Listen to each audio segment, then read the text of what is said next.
Hello everyone, कैसे हैं सब लोग? बढ़िया बेटा। तो लास्ट क्लास में हमने किया था सीएमए इंटर डायरेक्ट टेक्स्ट के बिग क्वेश्चन, जिसमें हम 80 क्वेश्चंस तक कर चुके थे। आज हम करेंगे उससे आगे। तो चलिए शुरू करते हैं क्वेश्चन नंबर 81 से। क्या कह रहा है क्वेश्चन नंबर 81? देखिए, आईसीडीएस 4, आईसीडीएस 4 स्टैंड्स फॉर। मैंने आपको कहा था कि आईसीडीएस के नाम हमें डेफिनेटली याद करने हैं, इन पे क्वेश्चन आ सकता है नाम के ऊपर। तो फोर्थ आईसीडीएस का नाम हमसे पूछा गया है, तो हम बता देंगे कौन सा नाम है भाई। Revenue recognition. फोर्थ आईसीडीएस कौन सा है? Revenue recognition. रिकॉल करवाने के लिए मैं आपको बता देता हूँ, ICDS 1 accounting policy, ICDS 2 inventive valuation, ICDS 3 construction contract और आईसीडीएस 4 जो है वो रेवेन्यू रिकॉग्निशन का है। ओके, नेक्स्ट कह रहा है TDS on income on F I I. तो ये क्वेश्चन है, सीएमए फाइनल का क्वेश्चन है एक्चुअली। ये सीएमए फाइनल का क्वेश्चन है, आपके लिए रिलेवेंट नहीं है। एफ आई आई का मतलब होता है foreign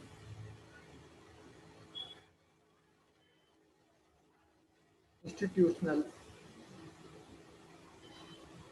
investor. Foreign institutional investor होता है एफ आई आई का मतलब। और इनकी जो टीडीएस रेट होती है वो बेटा 10% होती है, 10% होती है। पर ये क्वेश्चन आपके लिए रिलेवेंट नहीं है। ओके, तो आपको इसको ना पढ़ें तो चलेगा, कोई दिक्कत नहीं है। नेक्स्ट देख लेते हैं, TDS on commission other than insurance commission. देखिए 194 बी, 194 जी और 194 एच, तीनों ही कमीशन के सेक्शन है। और तीनों में ही कॉमन बात है कमीशन, तीनों में ही कॉमन बात है थ्रेशोल्ड लिमिट, और तीनों में ही कॉमन बात है रेट ऑफ टीडीएस। मतलब तीनों कमीशन है, 15,000 तक कोई टीडीएस नहीं है, 15,000 से ऊपर होने पे 5% टीडीएस है। तीनों में सेम रेट है। ओके, मैंने आपको तीन सेक्शन भी रिकॉल करवा दिए हैं एक साथ।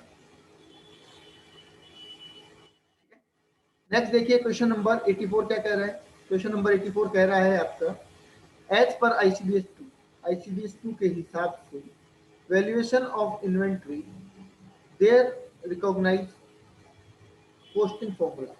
आईसीडीएस 2 में कॉस्टिंग के कितने फॉर्मूले को रिकॉग्नाइज किया गया है? देखिए वैसे तो बहुत सारे फॉर्मूले होते हैं, LIFO, FIFO, वेटेड एवरेज, पर आईसीडीएस 2 में दो फॉर्मूलों को रिकॉग्नाइज किया गया है, जिसके अंदर हम कहते हैं FIFO and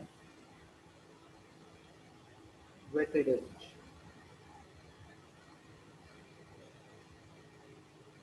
FIFO and weighted average को यहाँ पे रिकॉग्नाइज किया गया है, तो हम कहेंगे आईसीडीएस 2 जो है वो दो मेथड को रिकॉग्नाइज करता है, दो फॉर्मूले को रिकॉग्नाइज करता है। Question number 85, mister Pankaj partner of PKJ is assessable as. देखो मिस्टर पंकज कौन है भाई? क्या ये एक ह्यूमन बीइंग है, एक इंडिविजुअल है? अब ये किसी कंपनी का मालिक है, ये किसी कंपनी में नौकर है, ये किसी पार्टनरशिप फर्म का पार्टनर है। क्या उससे इसके ऊपर फर्क पड़ेगा कि ये इंडिविजुअल नहीं है? ये कैपेसिटी में इंडिविजुअल ही रहेगा, चाहे इसने 1000 बिजनेस कर रखे हो।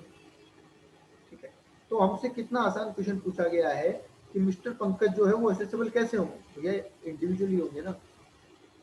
किसी कंपनी में किसी फर्म में पार्टनर होने की वजह से क्या वो इंडिविजुअल नहीं रहेंगे? बिल्कुल वो तो इंडिविजुअल ही रहेंगे। तो हम कहेंगे इंडिविजुअल के तौर पर उनका असेसमेंट होगा। नेक्स्ट क्वेश्चन है 86, इन case of local authorities the return of income is verified. Local authority की रिटर्न को कौन वेरीफाई करता है? ये भी क्वेश्चन है बेटा हमारा सेक्शन 1। जैसे लास्ट वीडियो में मैंने आपको कहा था, जब कर्ता की एचओ की रिटर्न को साइन करने की बात आई थी, कि साइनिंग ऑफ रिटर्न जो है वो एक इंपॉर्टेंट पॉइंट है, उसमें से क्वेश्चन आ सकता है। तो लोकल अथॉरिटी की रिटर्न को वेरीफाई कौन करता है, कौन उसमें सिग्नेचर करता है? पीओ करता है बेटा, प्रिंसिपल ऑफिसर। मैंने आपको जब ये चैप्टर पढ़ाया था तो एक पूरी टेबल बनवाई थी, इंडिविजुअल में वो खुद करता है, खुद नहीं है तो रिप्रेजेंटेटिव जो होगा वो कर देगा, अगर एच में करता है वो नहीं है तो फिर मेंबर कर देगा, फॉर्म में मैनेजिंग डायरेक्टर मैनेजिंग पार्टनर करता है वो नहीं है तो कोई भी पार्टनर कर देगा। इस तरीके से पूरी लिस्ट लिखाई थी। तो वो लिस्ट आप ध्यान से पढ़ लें, उसमें से एक क्वेश्चन आने के चांस। ओके, आगे देख लेते हैं बेटा। क्वेश्चन नंबर 87 क्या कह रहा है?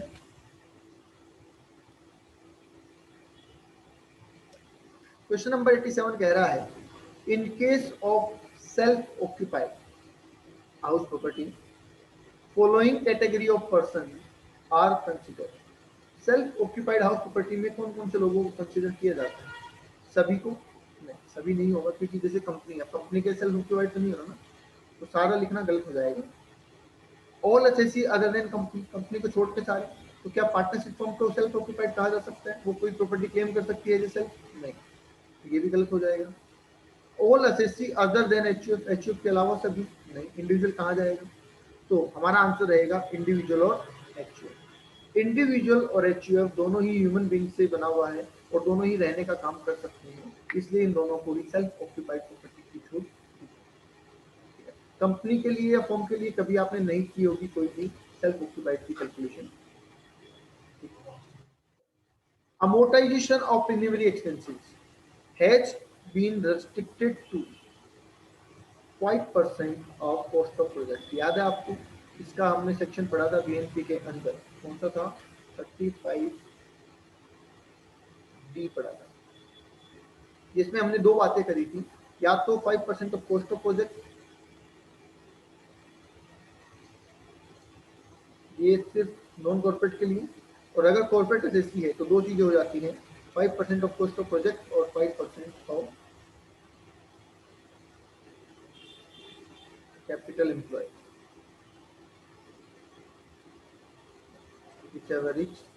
हायर। तो यहाँ पे हो गया बेटा 5%।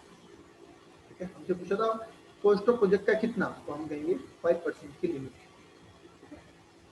नेक्स्ट कह रहे हैं unabsorbed business loss. Unabsorbed business loss मतलब बिजनेस के जो लॉस हम कैरी फॉरवर्ड करते हैं, वो can not be carry forward for more than, कितने टाइम से ज्यादा कैरी फॉरवर्ड नहीं हो सकते? 8 साल, 8 असेसमेंट ईयर तक कैरी फॉरवर्ड होते हैं। तो हमारा आंसर हो जाएगा सी, 8 ईयर। देखो ये क्वेश्चन इन्होंने बहुत इजी बना दिया। वैसे भी हमने जो पढ़ा है 4 साल, 8 साल या इनफाइनाइट, ये पीरियड पढ़ा है। कुछ लोग 4 साल होते हैं, कुछ लोग 8 साल होते हैं, कुछ इनफाइनाइट पीरियड के लिए। इन्होंने ऑप्शन ही 5, 6, 8, 10 दिए हैं। तो अगर आप थोड़ा सा भी गौर करेंगे तो क्वेश्चन गलत आपका कभी नहीं हो सकता। ठीक है, तो 8 साल ऑप्शन ठीक। अगर ये ऑप्शन देते 4 साल और 8 साल तो मे भी कहीं कुछ लोगों को कंफ्यूजन होता है, पर यहाँ तो कंफ्यूजन की कोई बात नहीं है। ठीक है, नेक्स्ट देख लेते हैं क्वेश्चन नंबर 90 क्या कह रहा है। Coverage of based judgment assessment बजा, ठीक है, इज अंडर विच सेक्शन, मतलब बेस्ड जजमेंट असेसमेंट कौन से सेक्शन में आता है? हमने बताया था ना आपको कि ये एक धारा 144 है।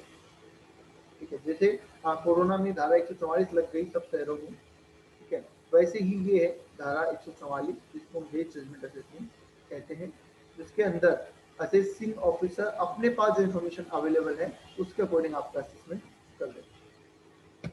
ओके, चलिए आगे देखते हैं क्वेश्चन नंबर 91।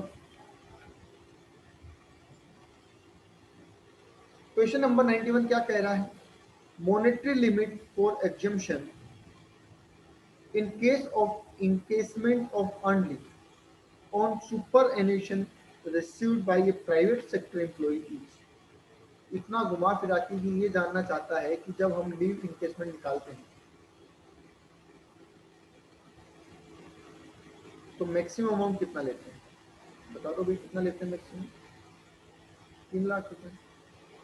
तो ये हो गया हमारा आंसर, 3 लाख। अनलीव सैलरी बोल दो, चाहे आप लीव इनकेसमेंट बोल दो, बात एक ही है। तो लीव इनकेसमेंट के टाइम पे आप जो मॉनेटरी लिमिट लेते हैं, मैक्सिमम अमाउंट लेते हैं, वो कितना लेते हैं? 3 लाख रुपए का। Okay, question number 92। Deduction is not allowed to the SSC, deduction is not allowed to the SSC while computing income from other source. जब आप इनकम फ्रॉम अदर सोर्स निकाल रहे होते हैं तो कौन से आइटम की छूट आप नहीं देते हैं? डायरेक्ट टैक्स की छूट नहीं देते हैं। Interest payable outside India without TDS, बिना टीडीएस के नहीं देते हैं। आपको याद होगा ये सेक्शन 58 में दिया हुआ है। ठीक है, सेक्शन 58 की बात है। पर्सनल एक्सपेंसेस नहीं देते हैं, ऑल ऑफ सारे इन तीनों ही खर्चों की छूट हम नहीं देते हैं जब हम इनकम फ्रॉम अदर सोर्स निकालते हैं। देखिए ये क्वाइट सिमिलर है इनकम फ्रॉम बीएनपी के। बीएनपी में भी हम इन चीज़ों की छूट नहीं देते हैं और उन्हीं के जैसे अदर सोर्स में भी हम इनकी छूट नहीं देते, क्योंकि हेड बदला है, निकालने का तरीका तो ऑलमोस्ट वही रहना चाहिए ना।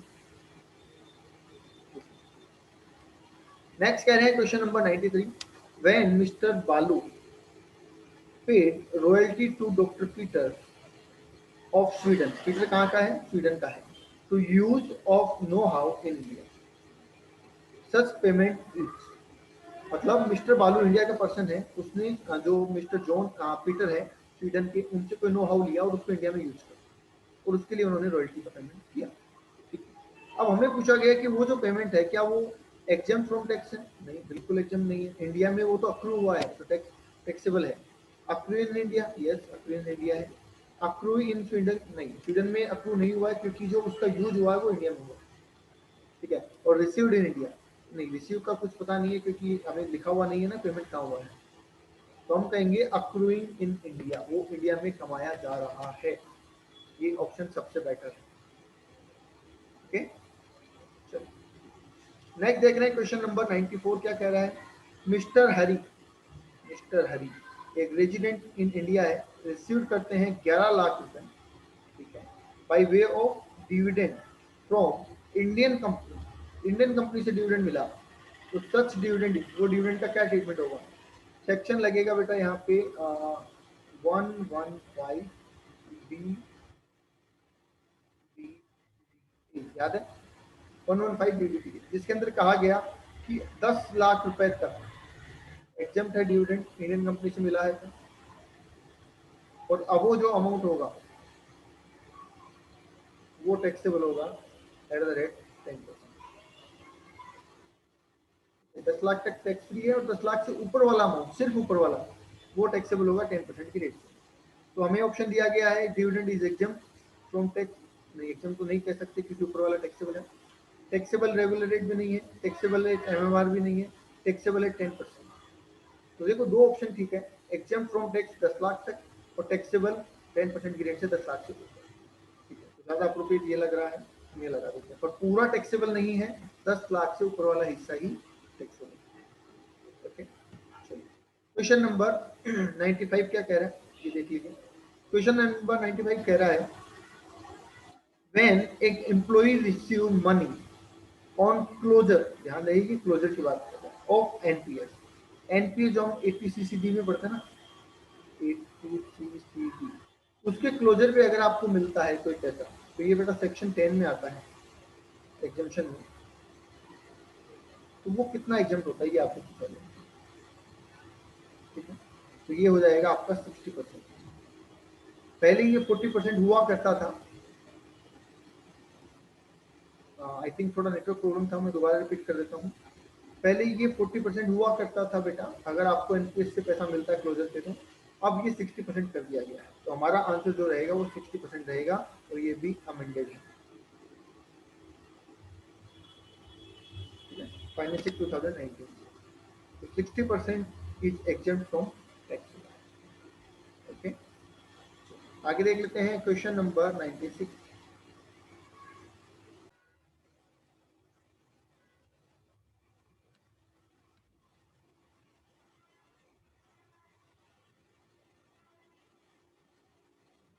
क्वेश्चन नंबर 96 क्या कह रहा है, when employer contribute to approve superannuation fund, superannuation fund मतलब SAF, is chargeable to tax as per fees when the contribution exceeds।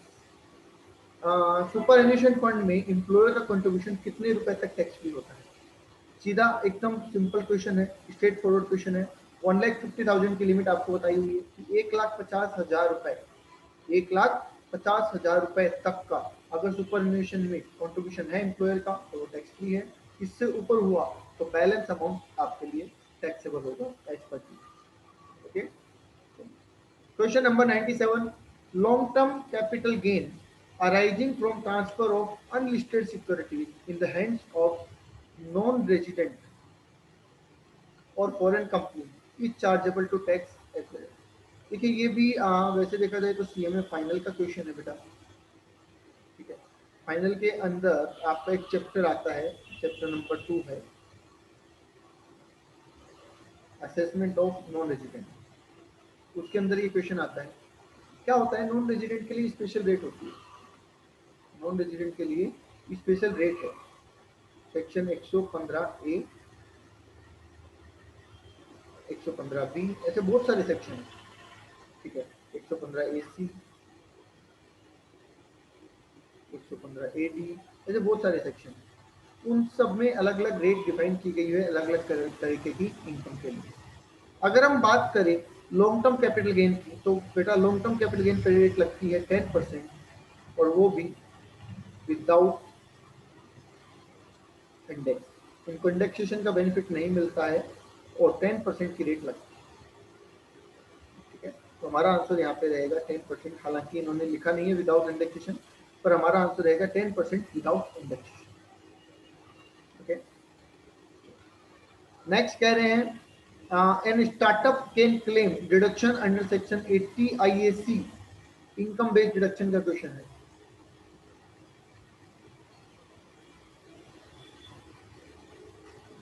ठीक है। For consecutive years beginning from the year in which eligible startup was incorporated।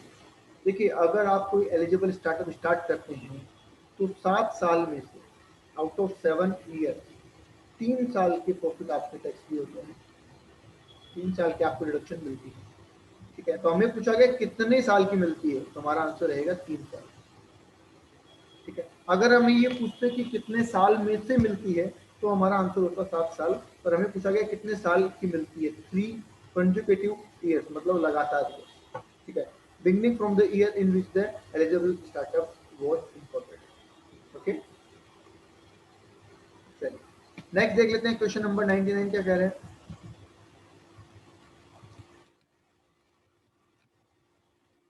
Question number 99 कह रहा है when return of income for the assessment year 17-18 it's filed under section 139(4). 139(4) किसका था,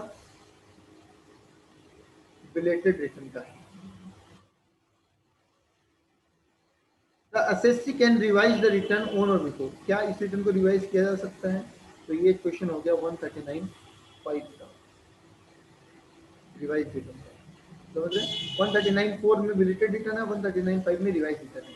तो आपको बोला गया है कि जो रिटर्न इन्होंने भरी क्या आप उसको रिवाइज कर सकते हैं और कब तक कर सकते हैं। अब देखो पहली बात तो बेटा ये क्वेश्चन पुराना है, ओल्ड है, इसमें प्रोविजन चेंज हो चुका है। आप किसी भी रिटर्न को बिलेटेड तब तक भर सकते हैं, तब तक up to end of assessment year और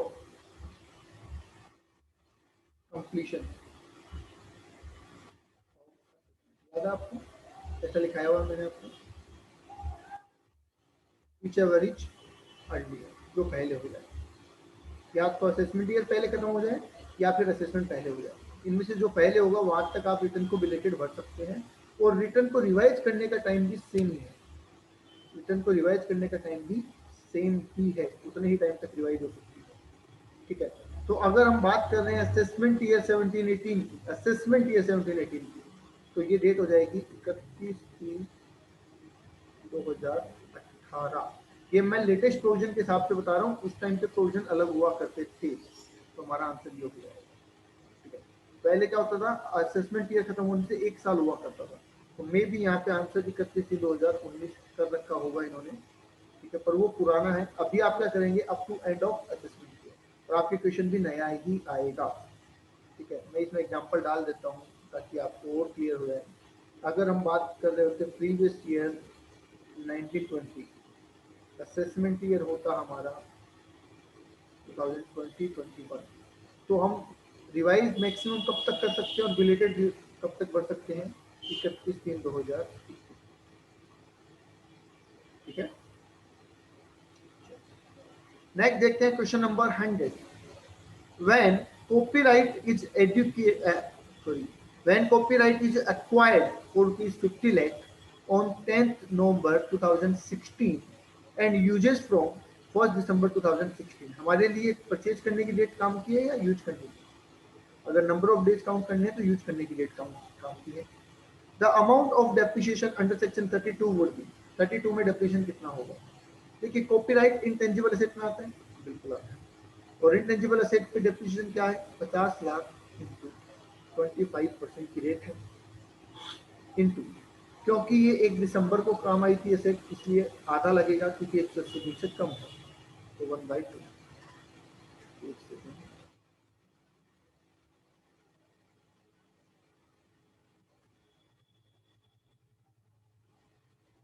हो जाएगा 1/2। देख लीजिए कितना आता है, 50 लाख का 25% और उसका 1/2। हाँ ये आ जाएगा आपको 625, 6,25,000। तो हमारा आंसर हो जाएगा 6,25,000 रुपए। ओके, इट्स लाइक 25,000 हमारा आंसर हो जाएगा। चलिए आगे देख लेते हैं, क्वेश्चन नंबर 101 क्या कह रहा है? मिस्टर राज एज 62 ईयर, मतलब सीनियर सिटीजन, इज कर्ता ऑफ एचयूएफ, एचयूएफ के करता है, which is engage in textile trade. The total income of HUF, HUF की इनकम दे रखी है 3,40,000। The tax liability of HUF would be, HUF की टैक्स लाइबिलिटी क्या होगी, ये हमसे पूछा गया है। तो देखो एचयूएफ की टैक्स लाइबिलिटी क्या होगी, स्लैब रेट लगती है एचयूएफ पे, 2.5 लाख तक कोई टैक्स नहीं लगेगा।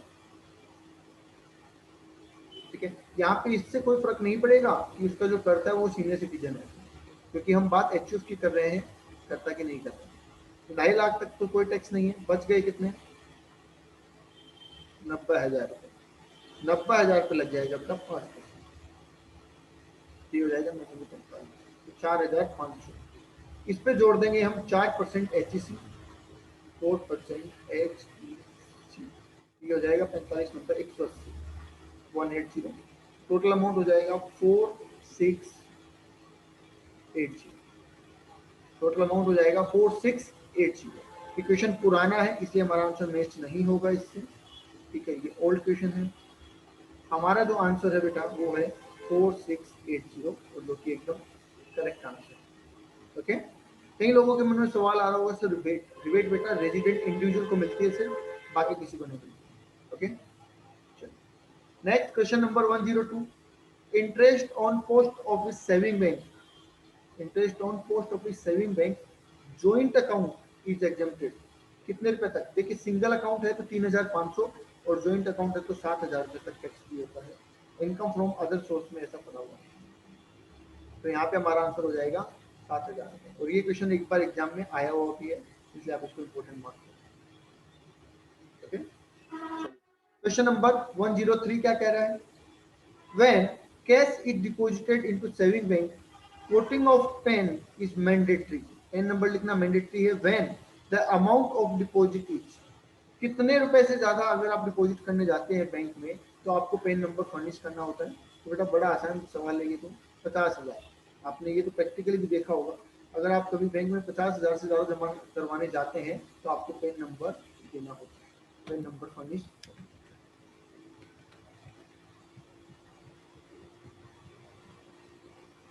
आगे देख लेते हैं question number 104, financial year 2017-18 shall be considered as, मतलब जो फाइनेंशियल ईयर 17-18 है, 1 अप्रैल 17 से 31 मार्च 18 की अगर हम बात करें तो वो किस तरीके से कंसीडर किया जाएगा? असेसमेंट ईयर फॉर 16-17, क्या 16-17 के लिए असेसमेंट ईयर है? हाँ बोल सकते हैं। Previous year for assessment year 17-18 में, ये तो गलत हो जाएगा, पहला तो गलत हो जाएगा। असेसमेंट ईयर फॉर 16-17 यस, और previous year for AY 18-19 yes, बिल्कुल ठीक है। तो हमारा आंसर हो जाएगा बी। क्या कहना चाह रहे हैं भाई कि 2000, ऐसे आप देखो 2016-17 जो प्रीवियस ईयर है उसका असेसमेंट ईयर कितना होगा? 17-18, ऐसे लिख के देख लो। ठीक है, नेक्स्ट कह रहा है असेसमेंट ईयर जो 18-19 है, AY 18-19 है, उसका PY क्या होगा? वो भी 17-18 होगा।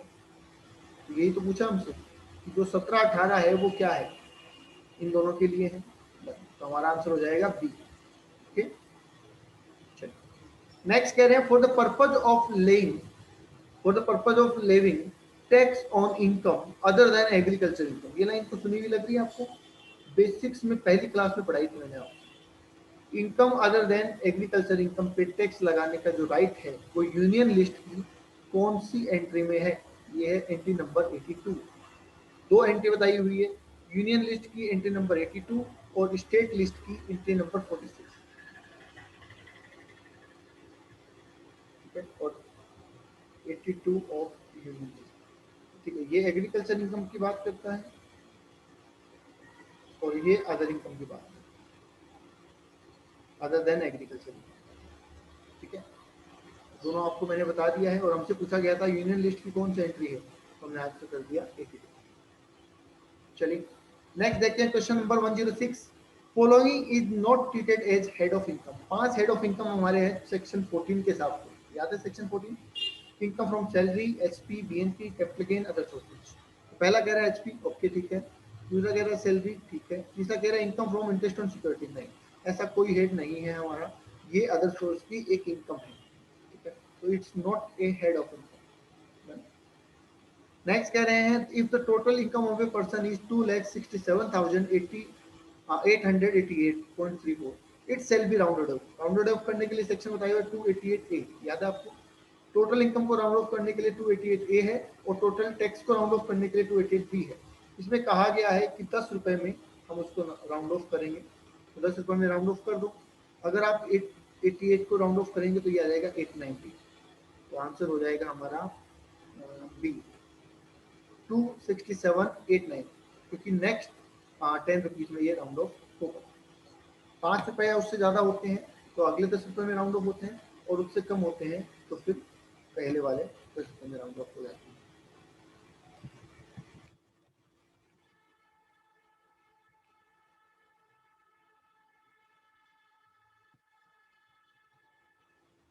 नेक्स्ट देख लेते हैं क्वेश्चन नंबर 108 क्या कह रहा है।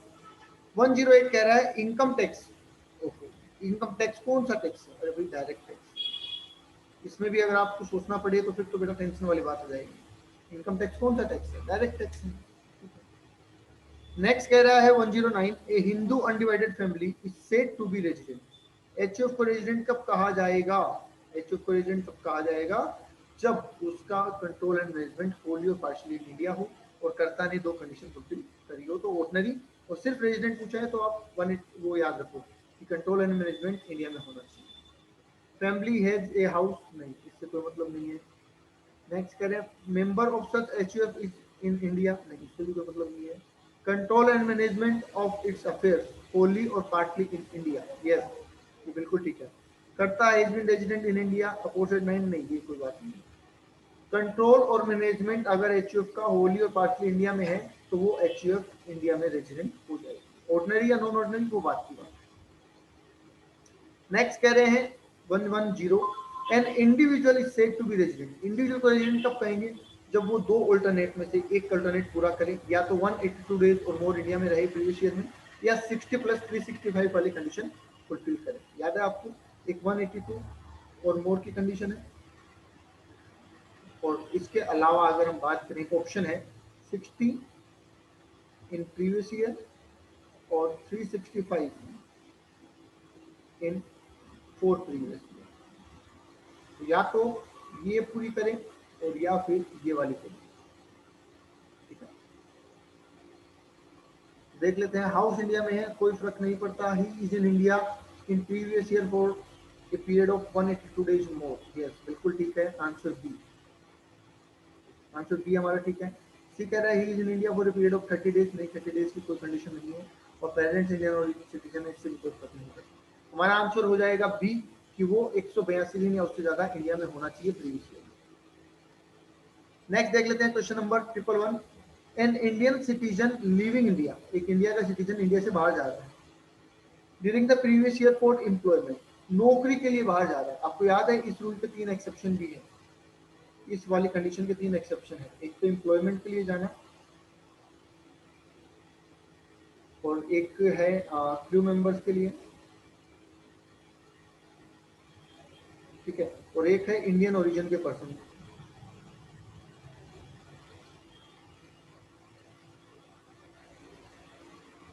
ठीक है, इन लोगों के लिए 60 वाली कंडीशन फुलफिल नहीं करनी होती है। एक ही कंडीशन है ये वाली। तो अगर कोई बंदा जॉब के लिए इंडिया से बाहर जा रहा है तो उसे कौन सी कंडीशन फुलफिल करनी होगी? सेम आंसर हो जाएगा बी जो ऊपर हुआ था, 182 डेज और मोर इंडिया में वो रहना चाहिए, तभी वो रेजिडेंट होगा, वरना वो रेजिडेंट नहीं होगा। ठीक है, चलो आगे देख लेते हैं क्वेश्चन नंबर 112।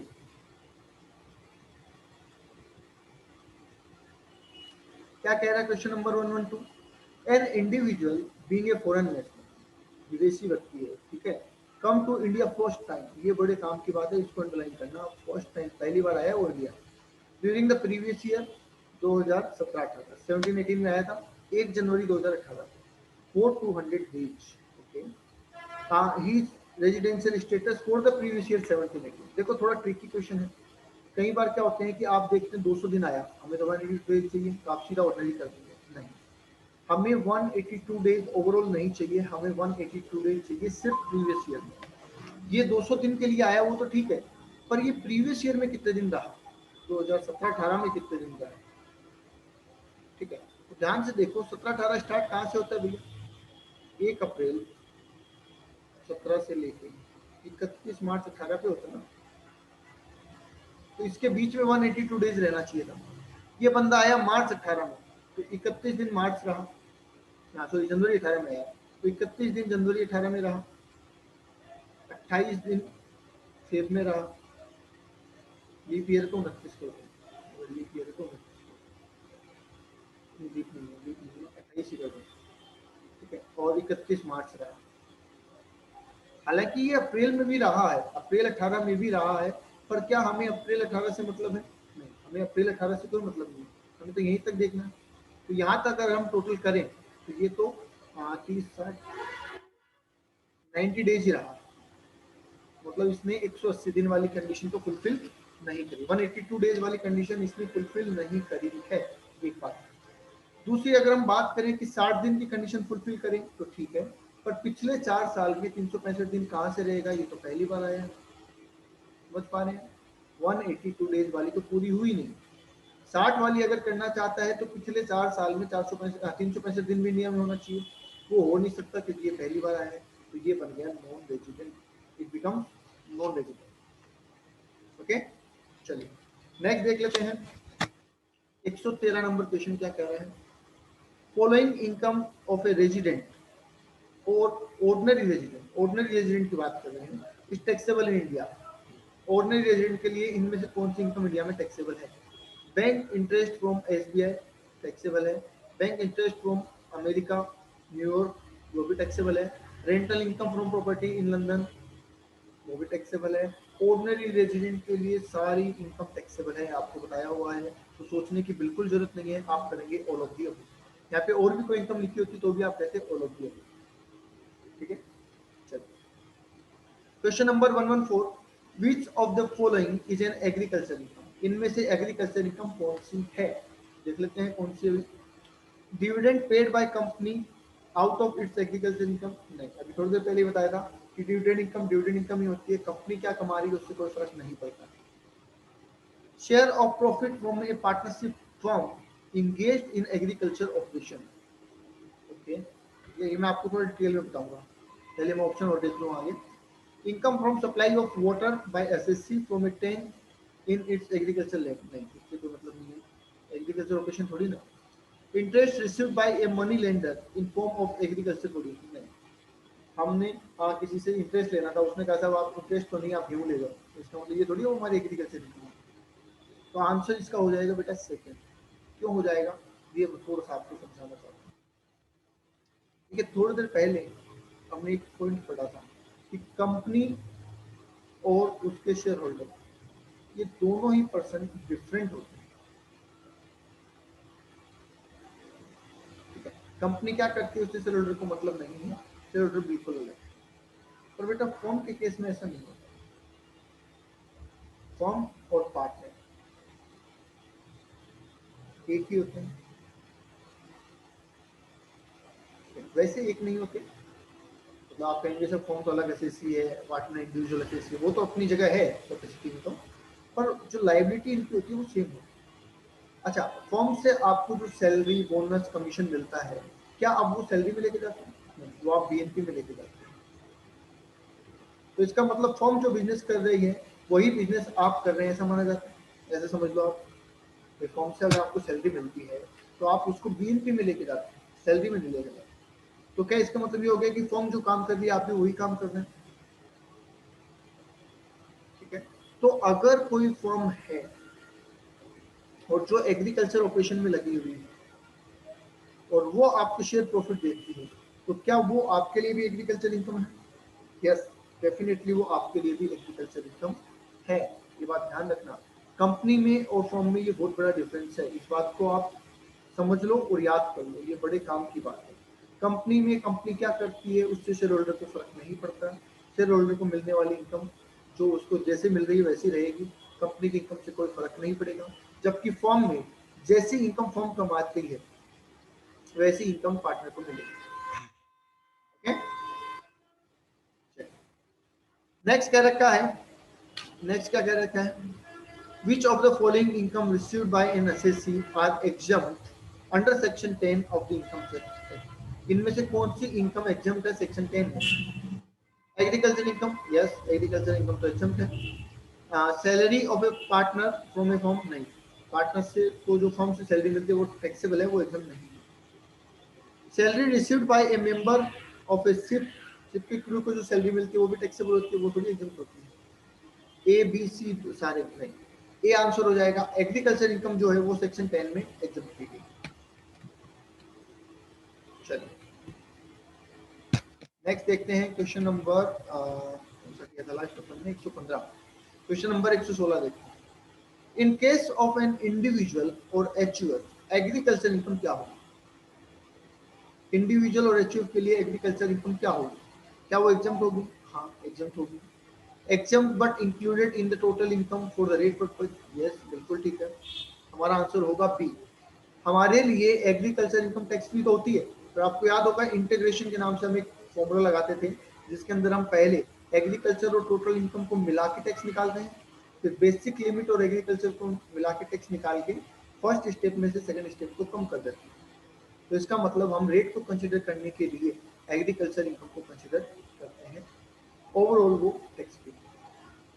फुल्ली टैक्सेबल कहना गलत होगा और फ्लैट रेट भी कहना गलत होगा। इसका मतलब हम कहेंगे कि इंडिविजुअल और एचयूएफ के लिए एग्रीकल्चर इनकम एग्जाम तो है पर रेट पर्पज के लिए उसको इंक्लूड किया जाता है। ओके, चलिए नेक्स्ट देखते हैं क्वेश्चन नंबर 117। नेक्स्ट देखते हैं क्वेश्चन नंबर 117। क्या कह रहा है question number 117? In case of an assessee engaged in the business of manufacturing of tea, he is agriculture good। अब यहाँ पे भी देखो आप गलती करेंगे, क्या गलती करेंगे कि हमने पढ़ा हुआ है टी के बिजनेस में अगर आप टी की ग्रोइंग कर रहे हैं, ठीक है, और उसको क्योर कर रहे हैं या उसका और भी मैन्युफैक्चरिंग कर रहे हैं, ये सारे काम अगर आप उसके कर रहे हैं तो आपका जो रेशियो होता है वो कुछ ऐसा होता है, 60% एग्रीकल्चर होता है और 40% नॉन एग्रीकल्चर होता है। ठीक है, 60% एग्रीकल्चर और 40% नॉन एग्रीकल्चर। पर अगर आप यहाँ पे गौर से देखेंगे तो क्या लिखा हुआ है, assessee is engage in the business of manufacturing, business of manufacturing. मतलब यहाँ पे ग्रोइंग की कोई बात ही नहीं है, एग्रीकल्चर की तो कोई बात ही नहीं है। जब तक ग्रोइंग नहीं है एग्रीकल्चर नहीं, आप ये मान के चलो। तो हमें पूछा गया है कि उसकी एग्रीकल्चर इनकम कितनी होगी, हम कहेंगे नील, उसकी कोई एग्रीकल्चर इनकम नहीं होगी। क्यों नहीं होगी एग्रीकल्चर इनकम? क्योंकि आपने ग्रोइंग तो की नहीं है, आपने तो सिर्फ क्या किया है, बिजनेस किया है। आप पत्तियां खरीदते हैं, उससे चाय पत्ती बनाते हैं और बेच देते हैं। तो आपने तो मैन्युफैक्चरिंग की है, बिजनेस किया है, आपने ग्रोइंग की ही नहीं है, इसलिए इसमें कोई एग्रीकल्चर पार्ट नहीं होगा। टोटल इनकम ही नॉन एग्रीकल्चर होगी, बिजनेस इनकम होगी। समझ गए? तो वर्डिंग को ध्यान से पढ़ना जरूरी है। नेक्स्ट चलते हैं क्वेश्चन नंबर 118। क्वेश्चन नंबर 118 कह रहा है remuneration, remuneration to partner of a firm engage in, remuneration की बात कर रहा है पार्टनर की firm engage in the business of growing and manufacturing, growing and manufacturing of rubber. Rubber भी क्या पार्ट्सली होता है, 65 एंड 35, 65 एग्रीकल्चर होता है और 35 क्या होता है बेटा, नॉन एग्रीकल्चर होता है, याद है। अब देखो वो कंसेप्ट जो अभी थोड़ी देर पहले ही मैंने आपको बताया था, ये इंपॉर्टेंट पॉइंट है या यूनिक पॉइंट है, तो इसको आप 2-3 बार पढ़ेंगे इस क्वेश्चन को, कि एक पार्टनरशिप फर्म ग्रोइंग और मैन्युफैक्चरिंग ऑफ रबड़ में लगी हुई है, इसका मतलब उस फर्म की पार्शियली एग्रीकल्चर इनकम है और पार्शियली नॉन एग्रीकल्चर इनकम, और उससे अगर आपको रेमुनेशन मिल रहा है तो आपका रेमुनेशन क्या होगा, वो रेमुनेशन भी पार्शियली एग्रीकल्चर और पार्शियली नॉन एग्रीकल्चर होगा, सेम रेशियो के अंदर।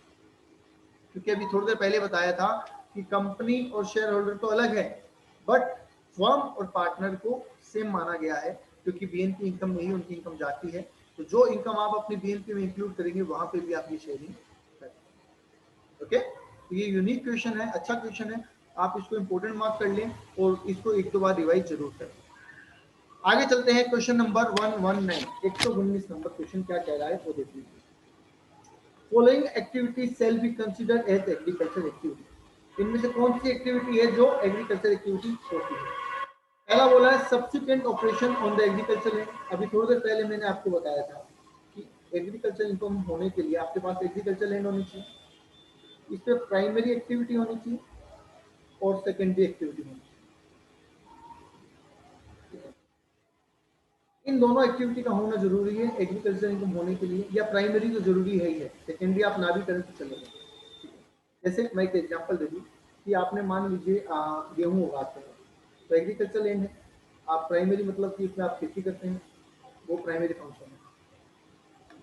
सेकेंडरी मतलब आप उस गेहूं को प्रोसेस करके आटा बनाते हैं,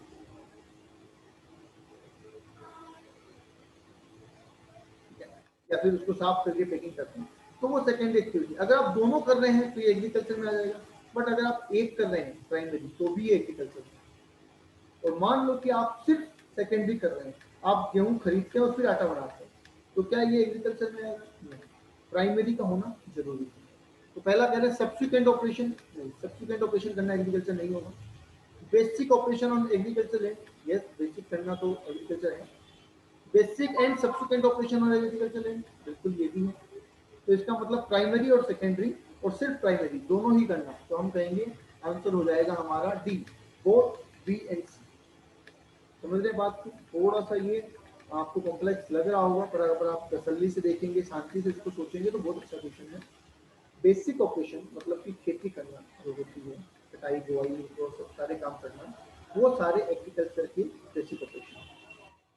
उसके बाद जो सेकेंडरी होते हैं जिसमें आप मान लीजिए उसकी सफाई करके पैकिंग करके बेच रहे हैं या उससे कुछ बना रहे हैं, वो सेकेंडरी ऑपरेशन।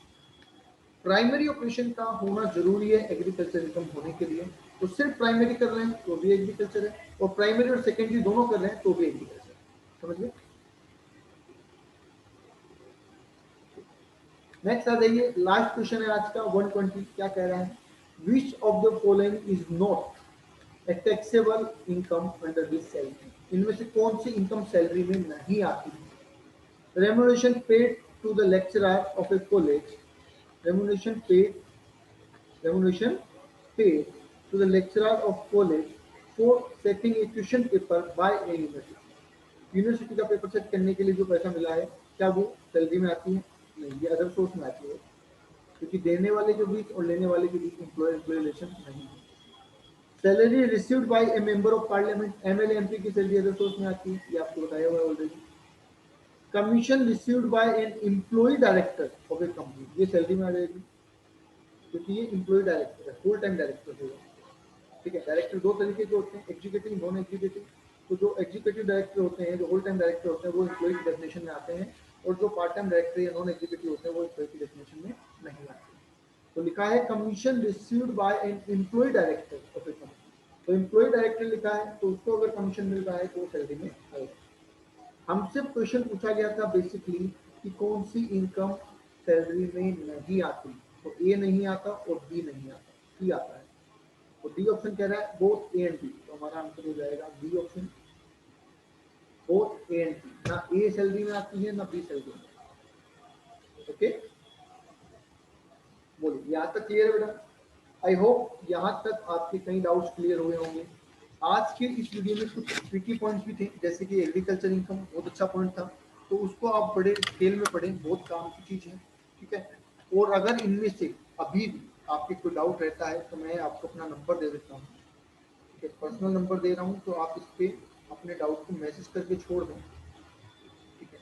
मैं आपको मैसेज में रिप्लाई कर दूंगा, और अगर मैसेज में रिप्लाई नहीं आता है तो फिर आप मुझे कॉल करें। कई बार क्या होता है, मैसेज नीचे चला जाता है देखने के बावजूद, तो वो रिप्लाई नहीं कर पाते। जब मैसेज देखते हैं तब बिजी रहते हैं, और बाद में वो मैसेज क्या होता है, नीचे चला जाता है। तो अगर रिप्लाई नहीं आए एक दिन, तो फिर आप अगले दिन कॉल कर सकते हैं, ठीक है। तो ये मेरा पर्सनल नंबर है, आप इस पर कॉल कर सकते हैं अगर कोई डाउट हुआ। आज के लिए इतना ही, थैंक यू। चैनल को हमारे सब्सक्राइब कर लेना बेटा, जिससे क्या होगा कि आने वाले वीडियो के आपको नोटिफिकेशन मिल जाएंगे, और बाकी सब्जेक्ट के भी, स्टडी मटेरियल के भी एमसीक्यू हमने बनाए हुए हैं, बिट क्वेश्चन के भी एमसीक्यू हमने बनाए हुए हैं, वो सारे मटेरियल भी आपको वहाँ पे मिल जाएंगे। आज के लिए इतना ही, thank you so much, all the best बेटा।